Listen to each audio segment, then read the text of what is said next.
Très bien. Mais après ce que partageait le frère Gervais, je veux lui dire merci, parce que c'est important et c'est bien, on ressent son cœur dans ce partage et on doit toujours remercier le Seigneur en toutes choses. Vous savez, j'ai une petite histoire là-dessus.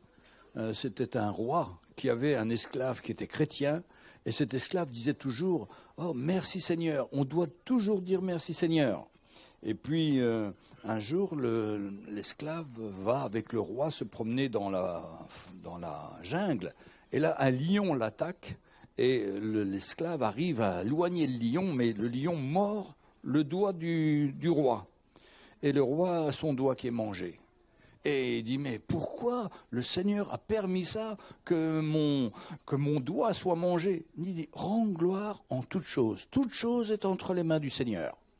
Et puis quelques mois après, ils vont se promener dans la jungle et sont attaqués par une tribu adverse qui les fait prisonniers et qui les entoure autour d'un arbre, prêt à mettre le feu en dessous d'eux pour les brûler et en réalité pour offrir un sacrifice à un faux dieu comme ils faisaient à l'époque.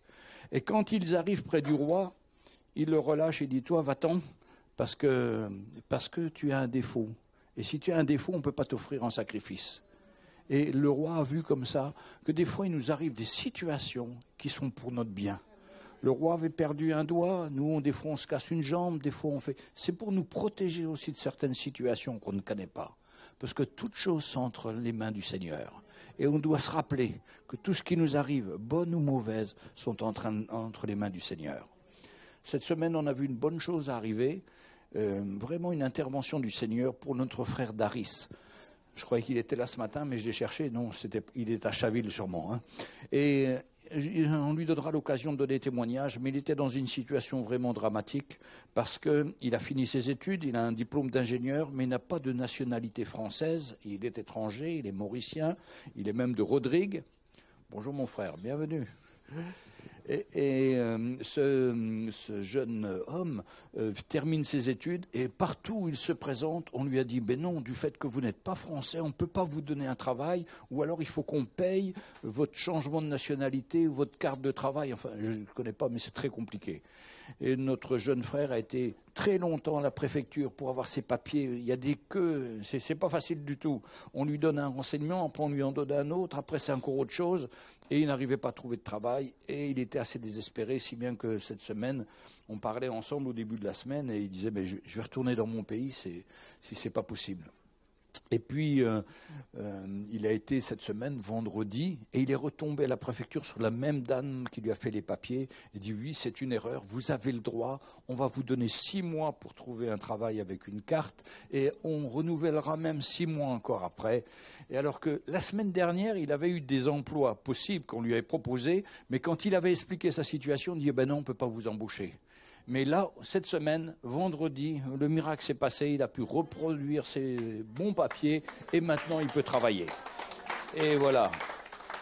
Et vous savez, s'il a eu ça, c'est parce qu'il y a un travail que le Seigneur veut faire dans son cœur. Nous, on ne le sait pas, on ne le voit pas, mais c'est entre lui et le Seigneur fait son œuvre. Et puis après, on ne peut dire qu'une chose, merci Seigneur, parce que tu as pris soin de moi. Moi, je ne voyais pas, mais toi, tu as fait ces choses. Et il faut toujours s'attendre au miracle du Seigneur, parce qu'on est un Dieu qui est puissant, qui est toujours prêt à intervenir. Vous savez, il ne peut pas agir quand nous, on est dans le doute, ou qu'on se dit « Ah ben non, ça c'est pas possible, ça c'est pas possible ». Il faut arrêter toutes nos impossibilités et dire avec le Seigneur « Tout est possible ». Quand il intervient, il peut changer même le cœur de nos ennemis, nous dit la parole. Il peut adoucir le cœur de ceux qui sont opposés à nous, de nos voisins, de nos, je sais pas, tous les gens qui peuvent nous en vouloir, qui sont jaloux de nous. Le Seigneur peut changer leur cœur à un instant. Hein. J'ai déjà raconté, peut-être, bon, je raconte toujours peut-être la même histoire, mais là, on avait fait le culte ici il y a 20 ans, je sais pas, il y a 15 ans peut-être, et puis il y a une voisine qui venait rouspéter parce qu'elle habite en face et que sa fille rentrait à 2 heures du matin des boîtes de nuit et à 10 heures on chantait et ça la dérangeait. Alors elle vient rouspéter, elle vient là à la porte rouspéter, on était là, sortent plusieurs dehors, il faisait beau. Et tout d'un coup arrive Patrick Malmanche, un frère, Patrick Mérard, excuse-moi Patrick Mérard qui est aveugle et qui n'est pas au courant de quoi que ce soit de la situation et qui vient nous saluer chacun, nous embrasser. Et il arrive à cette dame qui était venue en colère et il l'embrasse et il croit que c'est une sœur, il l'embrasse. Et du coup, ça a ramolli la dame. Elle est devenue notre amie et elle a changé complètement de position. L'amour du Seigneur peut changer le cœur d'une personne. C'est pour ça que nous, il ne faut pas qu'on réagisse dans la chair, parce qu'on fait comme eux si on réagit dans la chair. Mais quand on réagit dans l'esprit, on voit la main du Seigneur intervenir et se manifester. Amen. Le Seigneur nous a dit qu'on ferait des grandes choses. Hein. C'est ça qui nous encourage dans la parole de Dieu, dans Marc chapitre 16. Vous connaissez le verset 15 à 19. C'est un verset qu'on doit connaître parce que voilà ce que le Seigneur nous confie quand il est parti pour confier son Église. Il nous l'a confié à nous, qui restons, à nous, les générations qui sont venues après. Qu'est-ce que j'ai dit j'ai dit 16, excusez-moi, 16, versets 15 à 19, voilà. Les dernières paroles du Seigneur avant de monter au ciel, c'est la mission confiée aux disciples. Est-ce qu'on est disciples, nous ? Disciple, ça veut dire discipline. Hein. On ne fait pas ce qu'on veut, on fait ce que le chef décide. Et c'est le Seigneur, c'est la tête.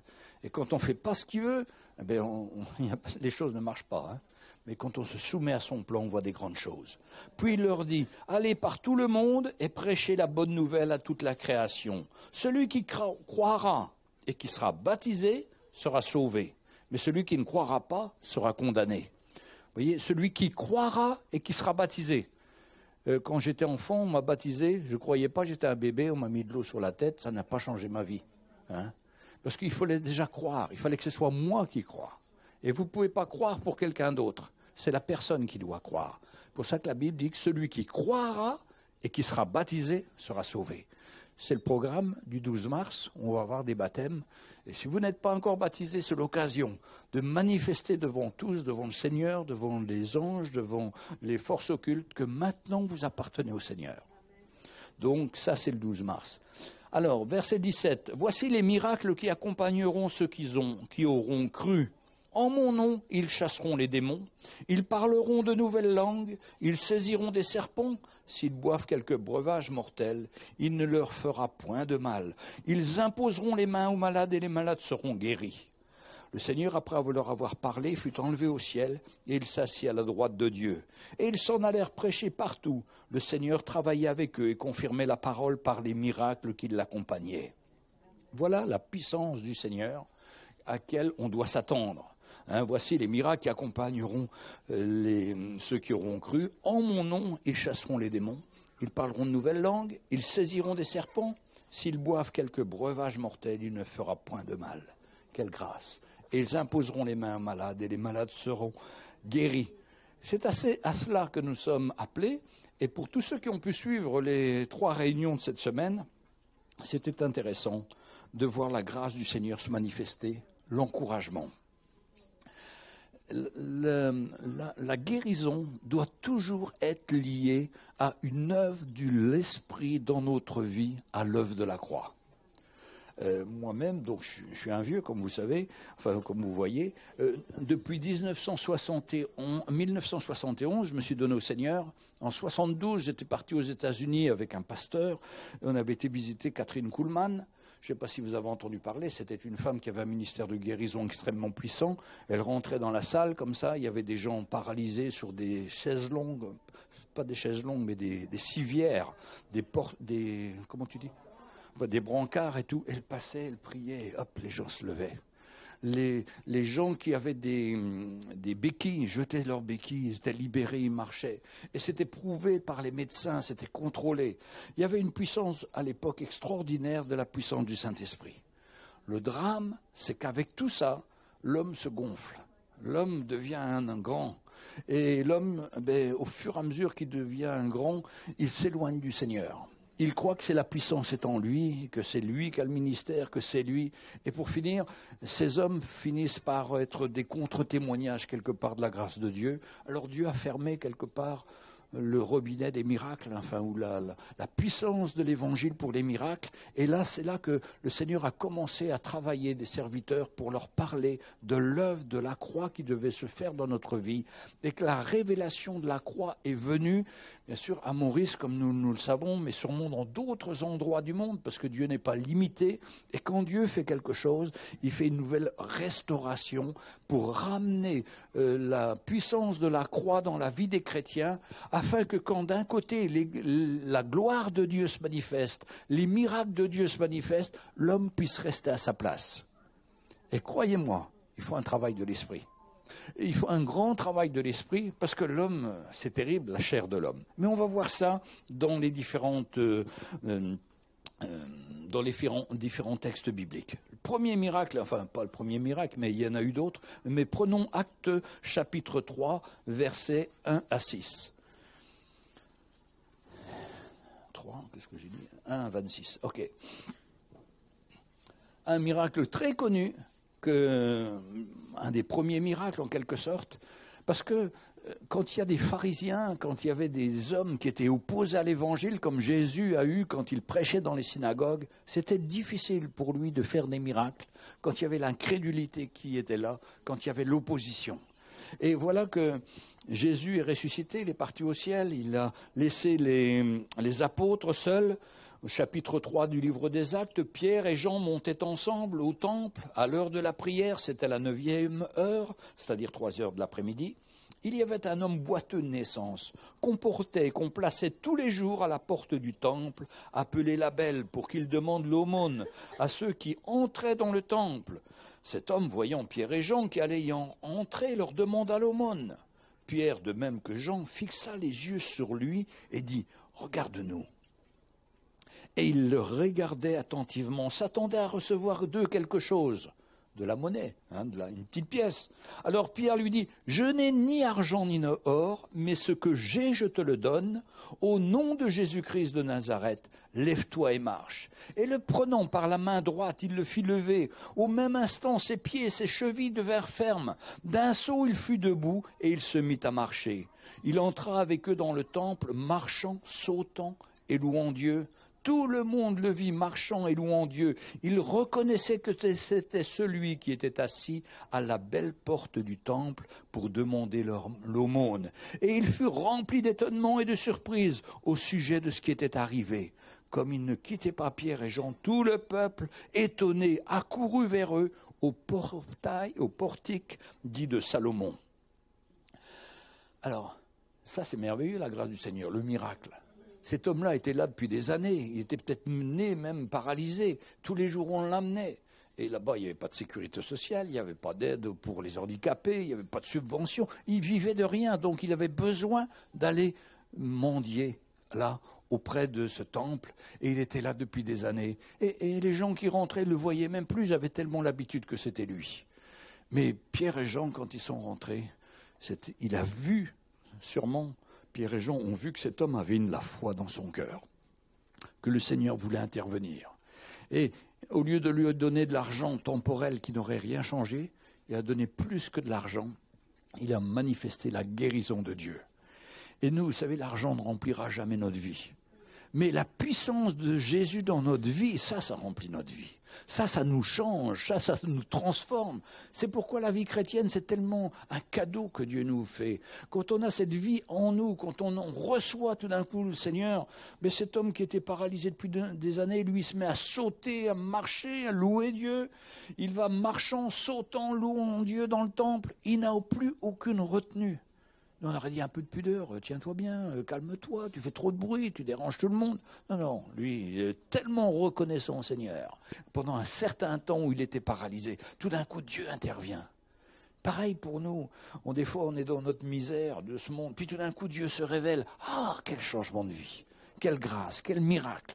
Et on doit garder ce premier amour, on doit garder cette vie abondante que le Seigneur veut nous donner, et trop souvent, par nos soucis ou autres, on l'éteint. Alors, verset 12, Pierre, voyant cela, dit au peuple, « Hommes israéliens, pourquoi vous étonnez-vous de cela? Pourquoi avez-vous les regards fixés sur nous? comme si c'était par notre propre puissance ou par notre piété que nous avons fait marcher cet homme.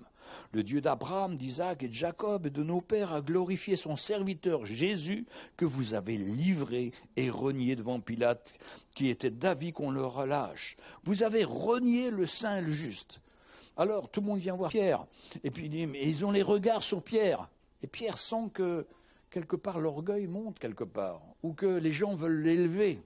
Alors il dit « Mais pourquoi vous nous regardez comme si c'était à cause de notre pitié ? Nous, on n'est que des instruments inutiles. C'est Dieu qui fait ça. » Et pendant ces 3 jours, j'ai bien aimé ce prédicateur. Vous savez ce qu'il disait ? Il faut être décontracté, les gars. C'est Jésus qui fait les miracles, c'est pas moi. C'est Jésus qui va faire le miracle. Vous, et c'était marrant, enfin, c'était un peu particulier parce que les frères et sœurs de l'église qui venaient pour être guéris, ils priaient. Ils disaient arrête de prier. C'est pas à toi de prier, c'est moi qui vais prier que le Seigneur vienne. Mais nous, on voudrait aider le Seigneur. Alors on va y aller avec notre prière, on va prier le Seigneur. Mais le Seigneur, il sait qu'on est malade, il sait par quelle épreuve on est. Mais des fois, on a du mal à recevoir. Recevoir, c'est d'arrêter de dire au Seigneur, fais les choses, et c'est de se confier dans le Seigneur, trouver sa paix dans le Seigneur, dire Seigneur, mais c'est bon d'être dans ta présence, je m'attends à toi, point final. Le Seigneur, c'est nos situations. Il connaît nos besoins avant même qu'on les explique, qu'on lui explique, parce qu'il connaît toutes choses, lui. Mais nous, on est toujours en train d'essayer d'expliquer au Seigneur, si des fois il n'avait pas compris. Non, mais on se prend pour le Seigneur, les frères. On se prend des fois au-dessus du Seigneur. Mais c'est tellement dur de se tenir devant le Seigneur et puis de dire, Seigneur, je m'attends à toi, c'est tout. Je m'attends à toi, Seigneur. Je me confie en toi. C'est pourquoi des fois, on est devant des situations difficiles. On est tellement affolé qu'on dit, Seigneur, fais ça. Mais comme si on commandait le Seigneur. Au lieu de se mettre dans la paix du Seigneur, dire, Seigneur, tu connais toutes choses, je m'attends à toi, je m'attends à ta délivrance, je m'attends à ton intervention, à ton miracle. Et c'est dans le calme et la paix que sera votre force. Mais le calme et le repos, les frères et sœurs. Et regardez des fois quand on est devant des situations, on n'est pas en calme, on n'est pas dans le repos, on est agité, on veut que le Seigneur fasse ça. Non. Et Pierre lui dit, et puis Pierre il va utiliser, et c'est à ça que sert le miracle, il va utiliser cette situation pour dire aux gens, c'est pas nous qui avons fait, c'est Jésus. Mais c'est ce Jésus que vous avez renié, c'est celui qui était juste et que vous avez accusé comme un malfaiteur, que vous avez mis sur la croix. C'est lui qui a fait ça. Et si bien qu'il parle de ça pour que les gens puissent dans leur conscience être repris et voir leurs erreurs et au contraire s'humilier, demander pardon au Seigneur. Le miracle doit être l'instrument du Seigneur pour l'évangélisation et pour que les gens puissent comprendre ce que le Seigneur a fait et ce que le Seigneur a accompli. Et lui, il n'y va pas de main morte. Verset 14, « Vous avez renié le saint et le juste et vous avez demandé qu'on vous accorde la grâce d'un meurtrier. » Barabbas, vous vous rappelez, il voulait que le Barabbas soit libre, mais que Jésus soit crucifié. C'est le monde à l'envers. Et c'est ce qu'on voit malheureusement encore aujourd'hui. Vous avez fait mourir le prince de la vie. Celui qui allait vous apporter la vie, vous l'avez fait mourir. Mais Dieu l'a ressuscité des morts. Et nous en sommes tous témoins. Frères et sœurs, ça c'est le centre de l'évangile. Et ce centre de l'évangile, c'est ce qui aujourd'hui est remis en cause par tous nos philosophes, par tous les hommes qui se croient très intelligents, comme nous dit 2 Timothée chapitre 4, chapitre 3, versets 1 à 5. 2 Timothée 1 à 5. Sache que dans les derniers jours, il y aura des temps difficiles. On est dedans, là, les frères et sœurs. On est dans ces temps difficiles. Car les hommes seront égoïstes. Ils pensent qu'à eux. Bon, on ne va pas parler des hommes politiques, parce que ça, c'est...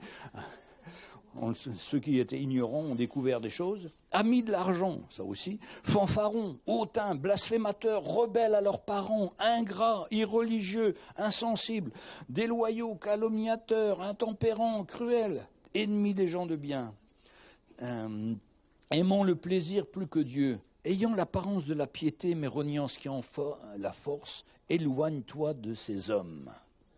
Là, voilà. Dernièrement, il y a une sœur qui m'a envoyé une vidéo d'une émission qui s'est passée le mois de février, là, le 11, il y a 5-6 jours. C'était Michel Offray.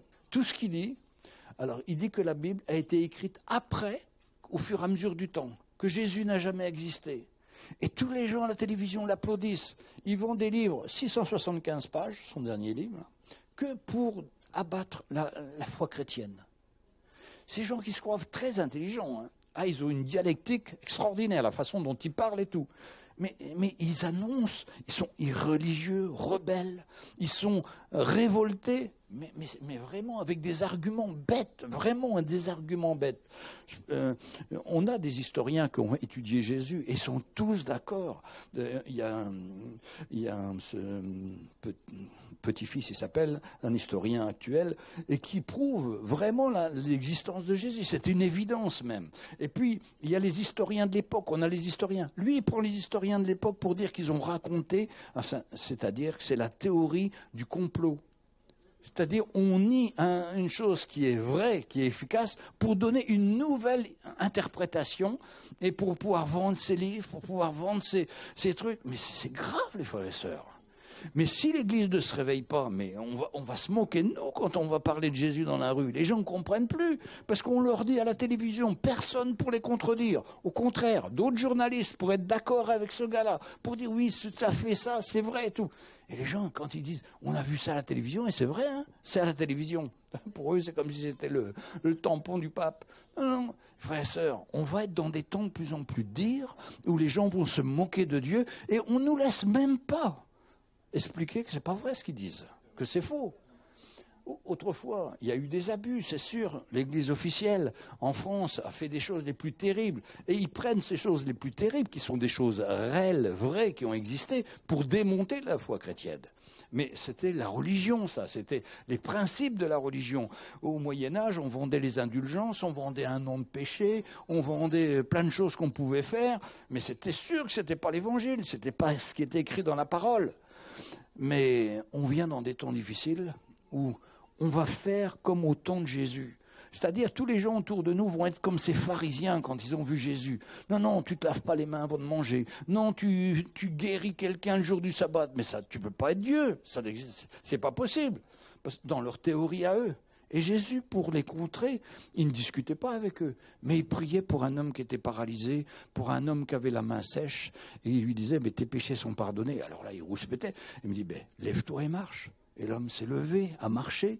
C'est-à-dire que le miracle, c'est la manifestation de la puissance de Dieu qui va se développer pour qu'on n'ait pas à argumenter, mais que les gens puissent voir de leurs yeux ce que Dieu fait. Et Dieu fait des miracles.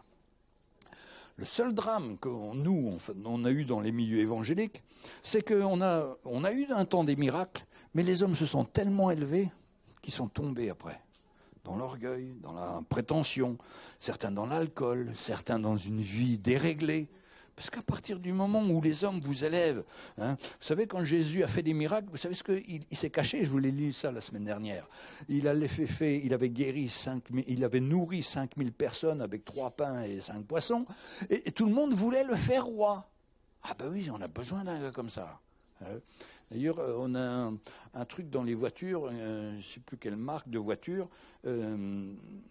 Il y a une marque de voiture, j'ai oublié aussi le nom, mais peu importe. Ça, c'était l'histoire d'un roi qui prenait de la terre et puis qui en faisait de l'or. Je ne sais plus quelle marque, bon, peu importe. Ils ont trouvé le nom comme ça très bien. Donc, c'est une marque pour faire réparer sa voiture. Pas Speedy, mais un autre truc comme ça. Quelqu'un connaît ? C'est ça. Ouais. Enfin bon, ça a toujours été le rêve de l'homme, ça. Hein, d'une pierre, on fasse de l'or. Que de rien, on fasse. C'est ce que Satan a dit à Jésus. Si tu es le Fils de Dieu, prends cette pierre, fais-nous-en du pain. Nous, on dirait de l'argent, parce que du pain, on en a plein maintenant. Hein, mais de l'argent, c'est le but de l'homme.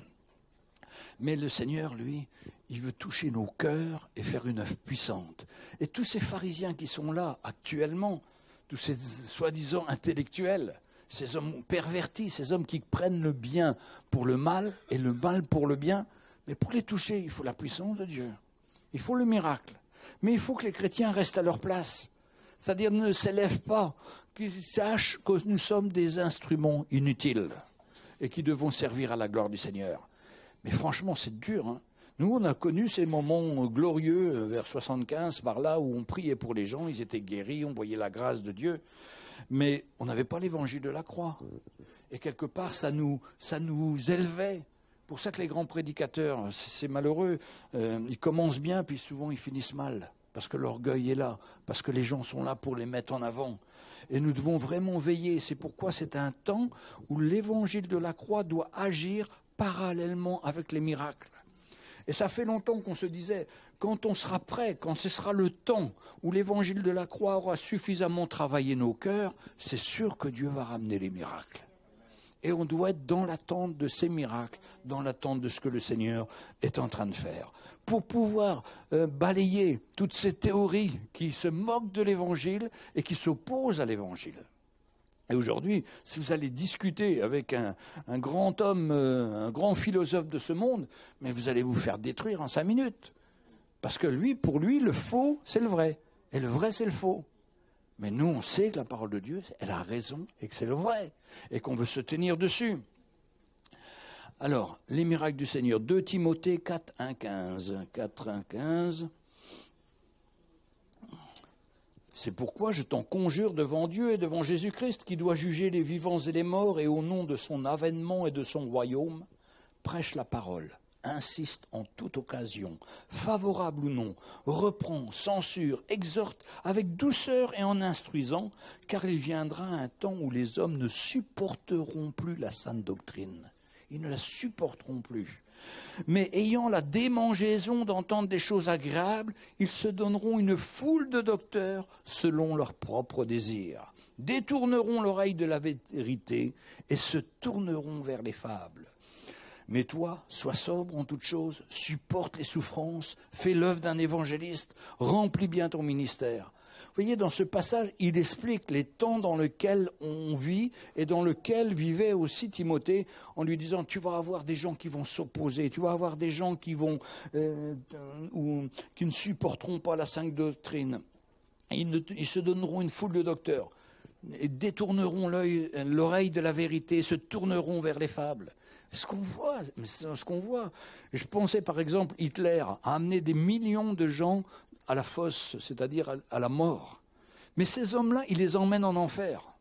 Parce qu'avec une théorie qui nie l'existence de Dieu, on emmène tout le monde sur le grand chemin de l'enfer, où des millions de gens vont mourir. Mes frères et sœurs, c'est à nous de réagir, c'est à nous de pouvoir aller annoncer l'Évangile et d'utiliser les moyens que Dieu nous donne pour toucher un plus grand nombre de personnes afin que la balance vienne et que le vrai Évangile puisse être vu. Il faut des miracles, il faut la grâce de Dieu, il faut l'intervention du Seigneur. Et on assure, on a cette intervention. Et cette intervention, elle se fera quand les gens vont commencer à avoir des miracles, des gens changés, des gens transformés. L'histoire de Pierre, quand il a été guéri, mais tout le monde a reconnu que c'était le gars qui était à la porte depuis des années en train de mendier. C'était l'instrument que Dieu avait choisi. Eh bien, il y aura des instruments comme ça que Dieu va choisir, que Dieu va guérir, et qui seront des gens qu'on connaît, ou que les gens ont vu, ou connaissent son histoire, et qu'ils ont vu la grâce de Dieu se manifester. Malheureusement, ce n'est pas un grand peuple, nous est dit, qui se donnerait au Seigneur. C'est un petit peuple fidèle, que Dieu se préserve, que Dieu met de côté. N'attendons pas à ce qu'il y ait des millions qui se donnent au Seigneur. On ne sait pas. Le Seigneur seul sait, mais ça commencera petitement. Et c'est pourquoi l'Église du Seigneur, c'est une petite Église, c'est un petit... Parce que le Seigneur n'a jamais voulu faire des grandes choses pour épater les hommes. Parce qu'il touche les cœurs. Et c'est là l'importance que notre cœur soit toujours touché et qu'on s'attende à la grâce de Dieu pour chacun d'entre nous et pour chacune de nos situations. Pour notre pays, les gars, c'est pas les élections qui vont le changer. C'est l'œuvre de Christ dans nos vies, à nous, qui vont pouvoir influencer légèrement certaines personnes pour qu'ils se donnent au Seigneur. Et pourquoi notre prière? On aurait voulu qu'un chrétien se lève et puis qu'il devienne président et puis qu'il rétablisse les choses. Mais ceux qu'on a vus et qui se disent chrétiens n'ont pas une vie vraiment de chrétiens. Ils ont souvent le nom parce que ça fait bien, mais il faut une réalité dans la vie. Mais Dieu ne nous a pas donné de régner, ni d'avoir une grande part. On s'attend à son miracle et on va voir des miracles de plus en plus pour que la gloire du Seigneur soit manifestée. Acte 19, verset 8.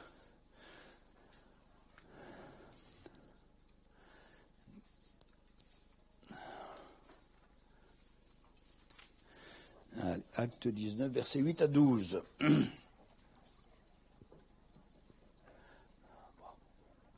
8, allez. Bon, 8. Ensuite, Paul entra dans la synagogue et il parla librement. Pendant 3 mois, il discourut sur les choses qui concernent le royaume de Dieu, s'efforçant de persuader ceux qui l'écoutaient. Mais quelques-uns restaient endurcis et incrédules, décriant devant la multitude la voix du Seigneur. Il se retira d'eux, sépara les disciples et enseigna chaque jour dans l'école d'un nommé Tyrannus. Vous voyez, il était en quelque sorte dans la synagogue, mais même dans la synagogue, il discourait pendant 3 mois de suite, les gens ne sont pas convertis. Parce qu'il discourait, il expliquait les choses, mais ils étaient endurcis et incrédules. Ça fait peur, hein. Des fois, dans l'Église même, on peut être incrédule et on peut être endurci. C'est pourquoi le miracle peut faire en dehors de l'Église. Et moi, je voudrais vraiment vous encourager, là où vous êtes, quand vous voyez quelqu'un qui est malade, vous allez à l'hôpital, vous allez visiter une personne que vous connaissez, et vous voyez dans le lit à côté une autre personne qui est complètement désespérée. Prions aussi pour cette autre personne. Et attendez-vous au miracle du Seigneur pour cette personne. Et vous allez voir que le Seigneur va agir, va manifester sa grâce.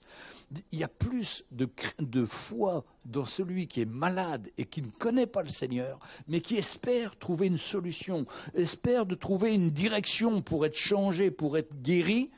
Il y a souvent plus de foi là que dans nos églises où on a l'habitude d'entendre la parole du Seigneur, où ça vient de semaine en semaine. Ça semble fou, mais c'est des fois la réalité.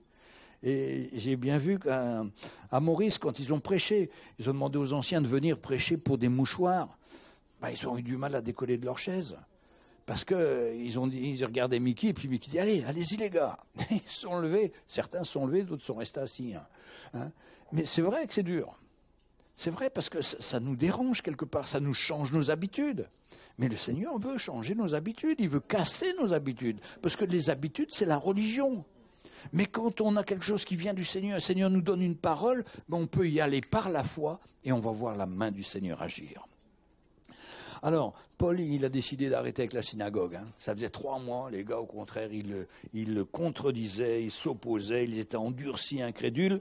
Donc, il va enseigner chaque jour dans une école d'un nommé Tyrannus. Cela dura 2 ans. On croit que l'évangile, le livre des Actes, c'est du jour au lendemain. Frères et sœurs, je crois qu'entre les 5 premiers chapitres, il y a 6 ans qui se sont passés. Nous, on croirait que c'était la semaine d'avant, quoi. Hein? Parce qu'on n'arrive pas à imaginer le temps. C'est pour ça que le Seigneur n'est pas pressé. Nous, on voudrait voir que tout change d'un coup. Non, non, le Seigneur commence par nous changer, et ça vient progressivement. Lui, il ne compte pas comme nous. Lui, il ne dit pas, à la fin de la semaine, là, c'est la fin des vacances d'ici, donc il faut qu'il y ait eu des miracles avant. Non, non, lui, il a le temps. Ce n'est pas les vacances ni rien qui le dérange. Alors pendant 2 ans, Paul va apprendre, il va enseigner parmi tous ces Juifs, ces Grecs qui entendirent la parole de Dieu.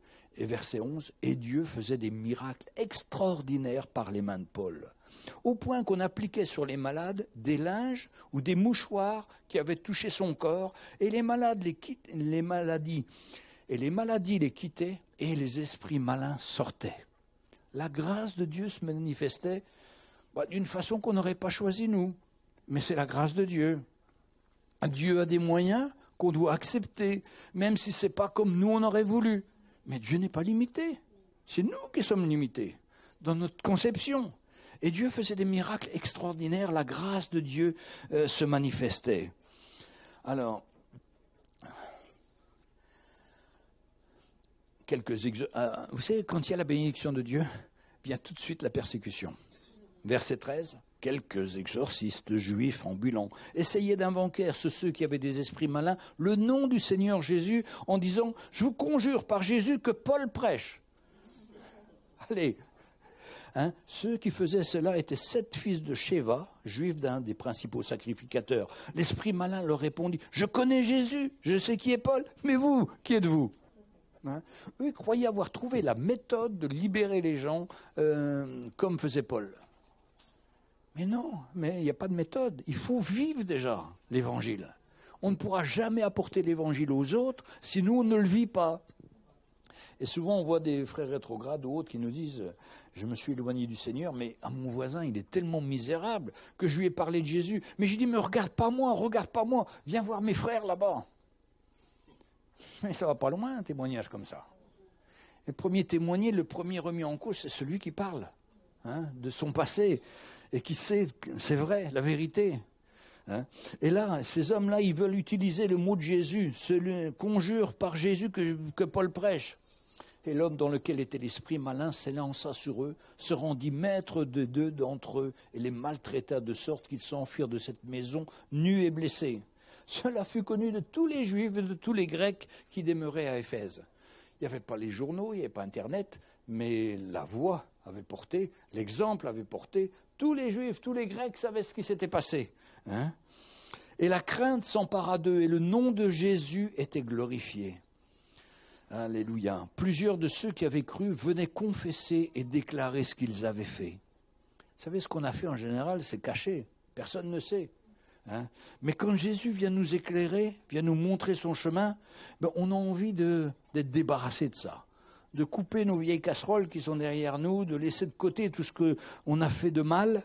Et un certain nombre de ceux qui avaient exercé les arts magiques, ayant apporté leurs livres, les brûlèrent devant tout le monde et en estima la valeur à 5000 pièces d'argent. Ils veulent montrer qu'ils sont différents, qu'ils ont été changés, qu'on a traîné des choses toute notre vie, qu'on donnait de la valeur et ces choses n'avaient aucune valeur. Et tout d'un coup, parce qu'on découvre le Seigneur, on s'aperçoit de notre bêtise. Alors on prend tout ce qu'on a, on brûle tout ça et quelle que soit la valeur, ça n'a pas d'importance. Le principal, c'est qu'on soit libre. Verset 20, c'est ainsi que la parole du Seigneur croissait en puissance et en force.